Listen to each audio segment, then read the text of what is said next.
Hello guys, कैसे हैं सब। सो नाइन्थ का नेक्स्ट टॉपिक स्टार्ट करें आज। States of matter. Right, matter तो अब पता चल गया ना क्या है। मैटर क्या है? एनीथिंग विच हैज स्पेस और which has volume and occupy space, उसको हम क्या बुलाते हैं? That is known as matter. Okay. अब मैटर के बारे में हमने बहुत सारी चीजें पढ़ ली, उसके सारे कैरेक्टरिस्टिक्स भी हमने पढ़ लिए। कि हमने पढ़ा कि मैटर के जो पार्टिकल्स हैं वो बहुत ही छोटे होते हैं। मैटर के जो पार्टिकल्स हैं वो एक दूसरे को अट्रैक्ट करते हैं। मैटर के जो पार्टिकल्स हैं वो एक कंटिन्यूस मोशन में होते हैं। तो इस तरह से हमने मैटर्स के सारे कैरेक्टरिस्टिक्स ऑलरेडी स्टडी कर चुके हैं। ओके। सो आज हम लोग क्या पढ़ेंगे कि क्या मैटर सिर्फ एक ही स्टेट में एग्जिस्ट करता है कि मैटर डिफरेंट स्टेट्स में एग्जिस्ट करता है। ये हमारा आज का टॉपिक है। सो बच्चों, जो मैटर है वो एक ही स्टेट में एग्जिस्ट नहीं करता। मैटर जो है वो डिफरेंट 3 स्टेट्स में एग्जिस्ट करता है। जैसे कि आप फिगर में देख रहे हो, it can exist as a solid, जैसे आपके शुगर क्यूब्स हो गए। So it can exist as a solid in the form of sugar cubes. It can exist in a liquid in the form of course water, जो सबसे common liquid है, universal solvent जिसको हम बुलाते हैं। And it can exist in the form of gas, the air which is around us. ठीक है। अब मैटर क्यों इन 3 स्टेट्स में एग्जिस्ट करता है? तो first of all, what are we saying that if in case we are taking water alone, water exist कर सकता है। So this is, we are taking water. Water क्यों इसको ले रहे हैं? क्योंकि रूम टेम्परेचर पे ये वाटर की तरह एग्जिस्ट करता है। अब वाटर एग्जिस्ट कर सकता है in 3 states. It can exist in the form of solid, solid माने ice. It can exist in the form of liquid, जैसे कि आपको नजर आता है, लिक्विड माने वाटर।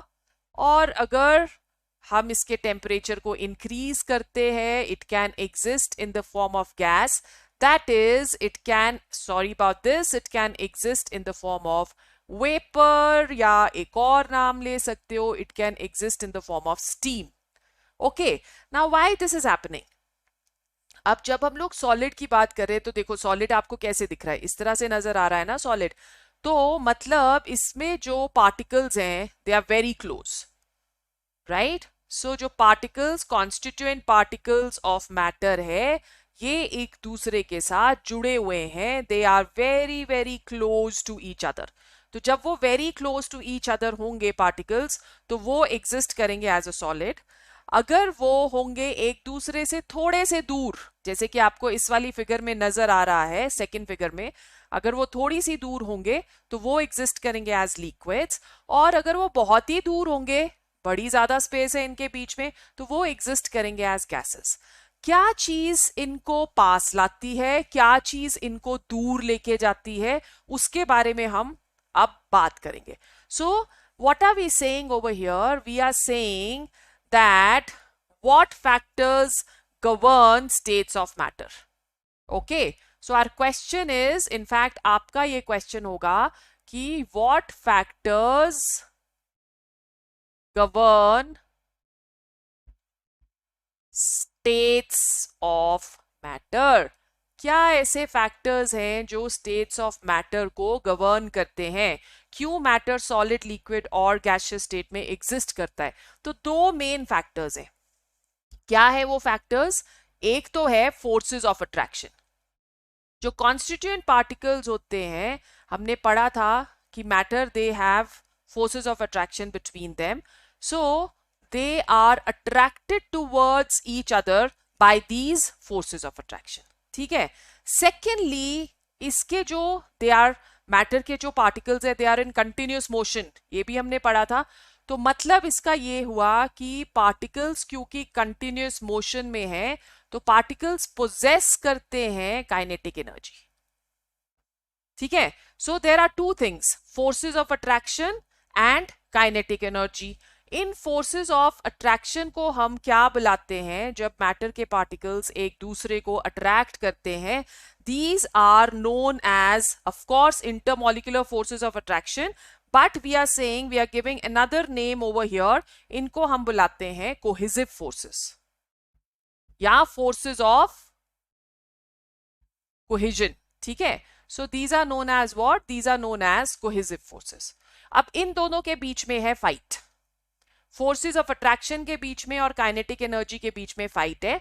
फोर्सेस ऑफ अट्रैक्शन क्या करेंगे? ये पार्टिकल्स को लाएंगे close.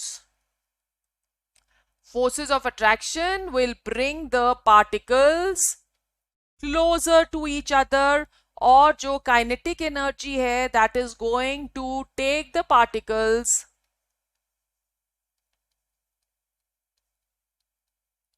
far away from each other.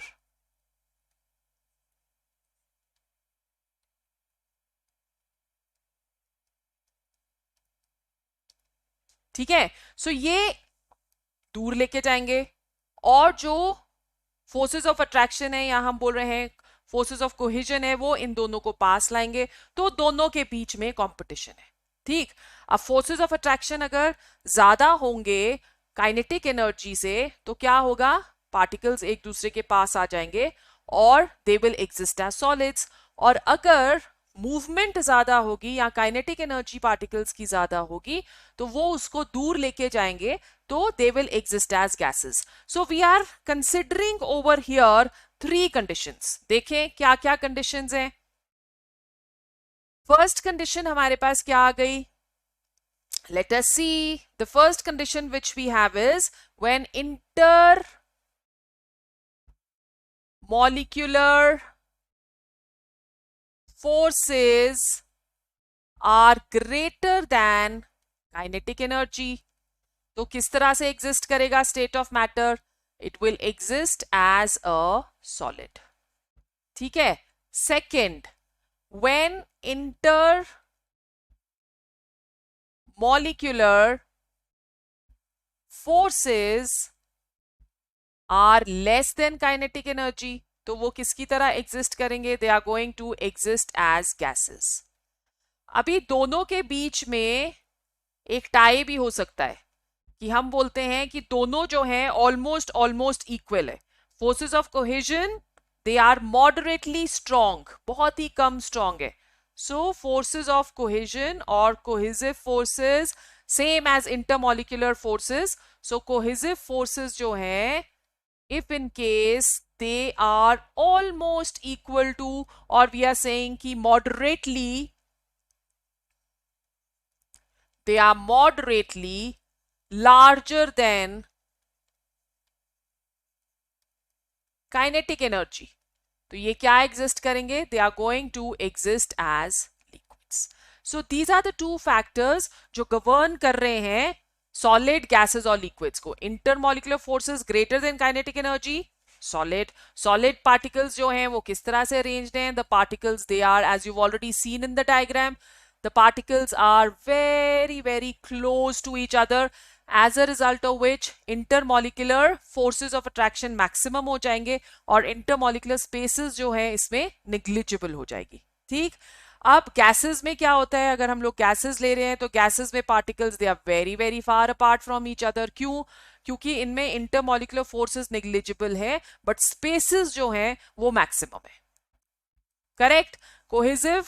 अब लिक्विड्स में क्या होगा? ऑफ कोर्स लिक्विड्स में भी the intermolecular spaces they are larger than in solids, but intermolecular forces of attraction they are less than in solids. तो solids और liquids के बीच में हमारे सॉलिड्स और गैसेस के बीच में हमारे पास क्या आ गया? They are going to be what? They are going to be liquids. नजर आ रहा है? मैं ओवरलैप कर लेती हूँ, सॉरी फॉर दैट. ठीक है. सो इस तरह से हमारे पास सॉलिड्स, लिक्विड्स और गैसेस आ जाते हैं. तो चलो एक एक स्टेट को थोड़ा माइन्यूटली स्टडी करते हैं. फर्स्ट हमारे पास क्या आ जाएगा?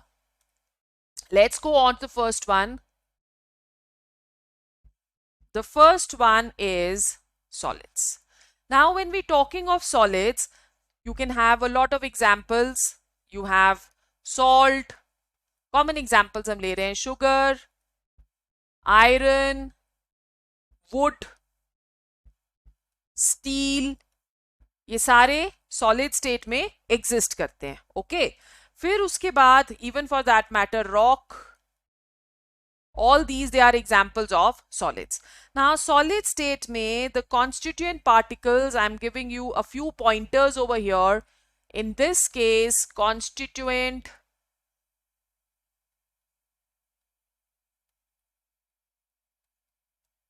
पार्टिकल्स को क्या हो रहा है, दे आर, ये कांस्टेंट पार्टिकल्स एटम्स भी हो सकते हैं, मॉलिक्यूल्स भी हो सकते हैं, आयंस भी हो सकते हैं, they are very closely packed, they are very very closely packed, एक दूसरे के साथ बिल्कुल चिपके पड़े हैं, जिसकी वजह से हमने क्या बोला, इंटरमॉलिक्यूलर स्पेसेस नेग्लिजिबल है।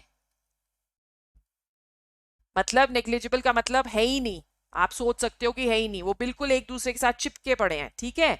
और जो इंटरमॉलिक्यूलर फोर्सेस ऑफ अट्रैक्शन है वो इसमें है मैक्सिमम, बहुत ही ज्यादा, राइट। अब इसी वजह से बिकॉज वो एक दूसरे के साथ इतने क्लोज हैं, हम बोलते हैं कि सॉलिड्स की एक प्रॉपर्टी होती है दैट दे आर रिजिड।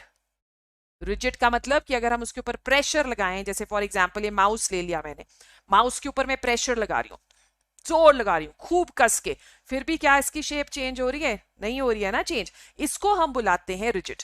जिसपे प्रेशर लगाने से हम उसकी शेप को चेंज नहीं कर सकते, उसको हम क्या बुलाते हैं, they are going to be rigid. Okay, so ये हो गए हमारे पास क्या, सॉलिड्स। कैरेक्टरिस्टिक प्रॉपर्टीज क्या हम देख सकते हैं सॉलिड्स के। अच्छा, एक और इसकी प्रॉपर्टी आपने याद रखनी है सॉलिड्स की, ये आपके पास एक मल्टीपल चॉइस क्वेश्चन आ सकता है कि जो कॉन्स्टिट्यूएंट पार्टिकल्स हैं सॉलिड्स के, दे कैन सिंपली, नोट्स अपने साथ साथ बनाते रहना बच्चे, they can simply vibrate about their mean positions, about their mean positions. और अगर आपको बने बनाए पॉइंटर नोट्स चाहिए तो आपने क्या करना है, ऐप को करना है download, Shelley's chemistry from Google play store, उसमें 9th के आपके वीडियोस अपलोड हो रहे हैं, साथ साथ आपके नोट्स, साथ साथ आपके मल्टीपल चॉइस क्वेश्चंस। सो एक पूरा पैकेज तैयार हो रहा है for class 9 and 10। Okay, at least इसका साइंस का तो हो ही रहा है, ओके, मैथ्स का भी हो जाएगा स्लोली एंड ग्रेजुअली, पर अभी साइंस का हो रहा है। तो ये कैरेक्टरिस्टिक्स आ गए सॉलिड्स के, constituent particles very closely packed in solids, intermolecular spaces negligible, intermolecular forces maximum, rigid होते हैं, सिंपली वाइब्रेट करेंगे उसके particles about their mean position. ओहो, हटना पड़ेगा, लो you can write your notes, can simply vibrate about their mean position. तो एक ही मोशन है उसकी, सिर्फ अपनी मीन पोजीशन पे ऐसे ऐसे ऐसे ऐसे हिलते रहेंगे, they are not going to move away from their mean position. Mean position कौन सी होती है, जिसपे वो पड़े हुए, ऑलरेडी पड़े हुए, उसको हम लोग उसकी मीन पोजीशन बुलाते हैं, ठीक है। ये हो गया हमारे पास first characteristics. Okay, no we have to go to the characteristics, ये सिर्फ एक इंट्रोडक्शन है कैरेक्टरिस्टिक्स की। चलो कैरेक्टरिस्टिक्स सॉलिड्स के करते हैं। So when we looking at characteristics of solids, क्या कैरेक्टरिस्टिक्स हो सकते हैं बच्चे, सॉलिड्स ऑफ कोर्स रिजिड है हमने बोल दिया, so solids have definite shape and volume, है कि नहीं, डेफिनेट शेप और वॉल्यूम होती है, बिकॉज क्यों, अब रीजन है कि क्यों डेफिनेट शेप एंड वॉल्यूम है, रीजन इसकी ये है because they have strong, due to strong cohesive forces, forces of attraction उसमें बहुत ही स्ट्रॉन्ग है, मैं ऑलरेडी एक्सप्लेन कर चुकी हूं कि वो रिजिड होते हैं। तो माउस की शेप यही है, हाँ ऑफ कोर्स हम लोग चेंज कर सकते हैं इसकी शेप अगर हम चाहें तो, पर अभी जो मेरे पास माउस पड़ा है उसकी शेप यही है। फोन पड़ा है, फोन की शेप यही है, मैं इसकी शेप को चेंज नहीं कर सकती। पेन टैब पड़ा है, यही शेप है, मैं इसकी शेप को भी चेंज नहीं कर सकती। सो वॉल्यूम भी इतनी है, वॉल्यूम मतलब वो इतनी ही जगह ऑक्यूपाई करेंगे, इतनी ही वॉल्यूम जो है उसको वो ऑक्यूपाई करेंगे। Done है जी। So we are saying that solids they have definite shape and volume. अच्छा, अभी इसमें एक कंफ्यूजन आपको हो सकती है, क्या कंफ्यूजन, कि शुगर को अगर आप एक स्क्वायर बॉक्स में डालोगे तो शुगर इसकी शेप भी अटेन कर लेगा. Sorry for the diagram. अगर आप इसको एक बीकर में डालोगे इसकी शेप भी अटेन कर लेगा. अगर आप इसको सर्कल में डालोगे इसकी शेप भी अटेन कर लेगा. तो क्या शुगर और सॉल्ट लिक्विड्स हैं या शुगर और सॉल्ट सॉलिड्स हैं? क्योंकि सॉलिड्स के लिए तो हम बोल रहे हैं कि they have definite shape and volume, but salt and sugar both are solids because उनका क्रिस्टल स्ट्रक्चर तो सेम है ना. शुगर का जो क्रिस्टल स्ट्रक्चर होता है it has a same kind of structure. कुछ ऐसा क्रिस्टल का स्ट्रक्चर होता है. मैं इसको जोड़ नहीं रही हूं, नहीं तो फिगर हर कुछ बन जाता है. So this is how sugar का crystal, it's like a cube, isn't it? तो फिर क्यों ये इनकी स्पेसेस को ऑक्यूपाई कर लेते हैं, क्यों शेप अपनी चेंज कर लेते हैं बच्चे? रीजन इसके बिहाइंड ये है कि वो बहुत ही टाइनी पार्टिकल्स है, छोटे छोटे पार्टिकल्स है. सॉल्ट को अगर आप डालोगे तो उसके पार्टिकल्स इतने छोटे हैं कि वो जितना उसके अंदर स्पेस होगा उसको सारे को ऑक्यूपाई कर लेगा और शेप भी उसी की एक्वायर कर लेगा. ठीक है? सो डोंट गेट कंफ्यूज्ड कि सॉलिड और लिक्विड्स जो है वो भी तो शेप अटेन कर लेते हैं जिसमें हम डालते हैं. Then why they are solids? They are solids because they have one particular structure. Okay, cubical structure उनका होता है. That is why we are saying and the particles of sugar they are very very closely packed. Right? So first characteristic ये हमारा हो गया. Second, ये already मैं आपको बता चुकी हूं, चलो दोबारा से कर लेते. सेकेंड हमारे पास क्या है? The second characteristics of solids is that solids are rigid and incompressible.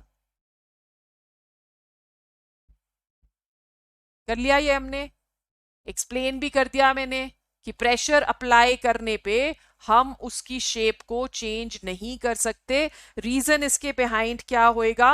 Again वही, that the solid particles are very closely packed. Solid particles are very closely packed.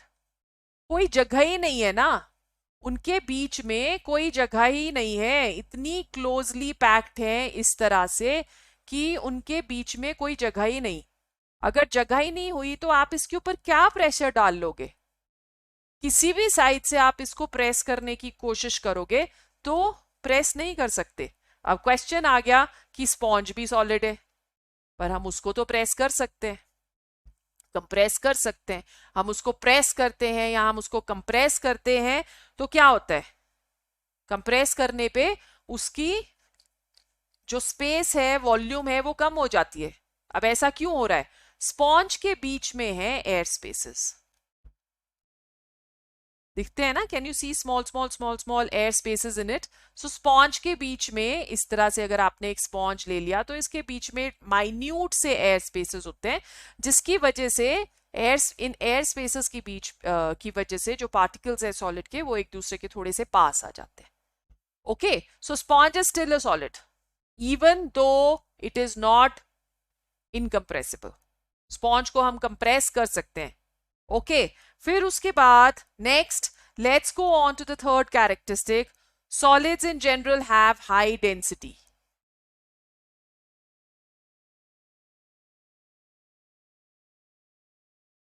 एक नया वर्ड आ गया आपके लिए.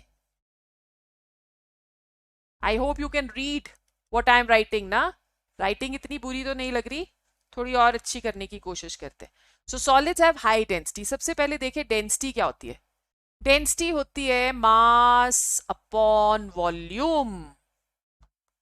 ठीक है? अब वॉल्यूम अगर होगी कम तो डेंसिटी होगी ज्यादा. वॉल्यूम किसके ऊपर डिपेंड करती है? कि कितनी स्पेस ऑक्यूपाई की गई है. राइट? अब सॉलिड्स जो है वो एक्वायर करते हैं एक डेफिनेट शेप और वॉल्यूम, और जो पार्टिकल्स हैं, फिर से आप बोलोगे वही वही डायग्राम बनाते जा रहे हो, बट ये सबसे इजी डायग्राम है सॉलिड्स को एक्सप्लेन करने के लिए. Now because they have very close relationship to each other, एक दूसरे के बहुत ही पास हैं, तो इसलिए हम लोग बोलते हैं कि these are going to be what, these are going to be dense. So in general, solids they have high density because they have less volume. उसकी वजह से solid state that is going to have higher density, right? Reason क्या है? Because again, particles are very closely packed. है कि नहीं? So particles, they are very closely packed. That is why they are going to be having higher density.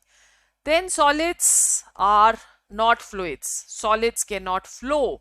This is another characteristics of solids.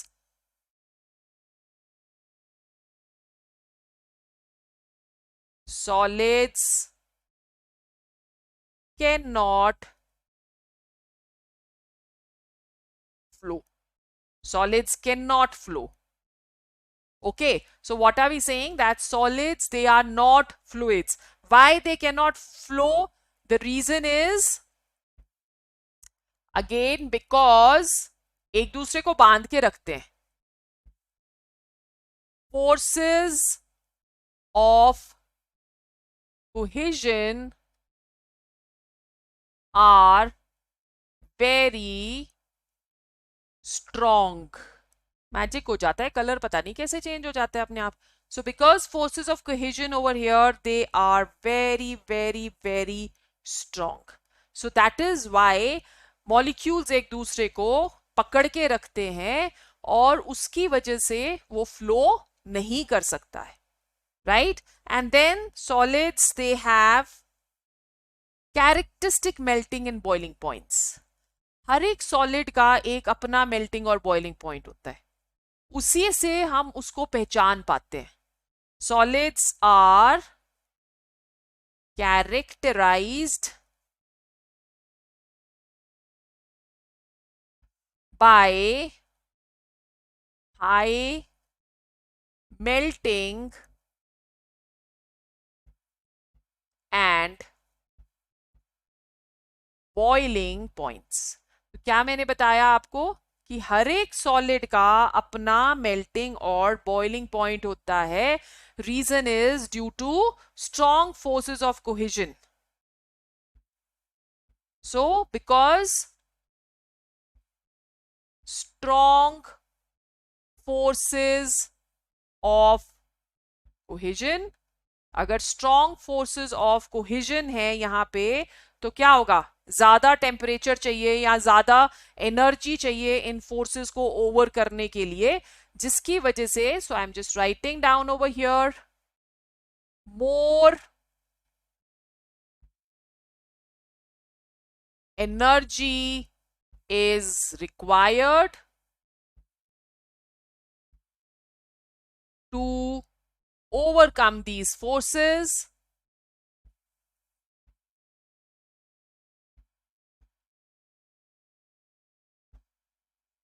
So उसकी वजह से जो solids होते हैं, they have high melting and boiling points. क्या है इनका? High melting and boiling points. Of course, हर एक सॉलिड का अपना मेल्टिंग और बॉइलिंग पॉइंट है, जिससे हम लोग उसको कैरेक्टराइज कर सकते हैं, हम उसको डिफ्रेंशिएट कर सकते हैं. जैसे फॉर एग्जांपल, अगर आइस ले रहे हो तो 0 डिग्री पे वो फ्रीज होती है, अबाव 0 डिग्री वो मेल्ट होने लग जाती है, तो उसका मेल्टिंग पॉइंट क्या है? 0 डिग्री. ओके, सो इसी तरह से there are various other solids जिनके कैरेक्टरिस्टिक क्या होते हैं? Melting points. Okay, you cannot नॉट सी, अभी देखो, please write it down. Got it? So आज हमने कर लिया सॉलिड स्टेट. छोटा छोटा करते हैं ताकि आप अपने अंदर एक्यूमुलेट करते रहो. और सर्फ करने के लिए शैलीज केमिस्ट्री ऐप आप डाउनलोड करो. उस पर आप मेरे साथ चैट कर सकते हो, उसमें आप मेरे साथ अपने डाउट्स पूछ सकते हो, उसमें आप बहुत सारे कोर्सेज जो हैं उनको देख सकते हो. ठीक है, 9th का कोर्स अभी स्टार्ट ही किया है हमने, बट होपफुली आपके फाइनल एग्जाम से पहले हम केमिस्ट्री का सिलेबस उसमें खत्म कर लेंगे. ठीक है, क्वेश्चंस भी आपके बहुत सारे आ जाएंगे. Right, so I will see you soon आपकी next class will be on well you can say day after tomorrow, जिसमें हम लोग क्या करने वाले हैं, we are going to give the characteristic properties of liquids and gases, right? So it's a bye bye, good night from my side, sayonara, see you soon, keep good care of yourself.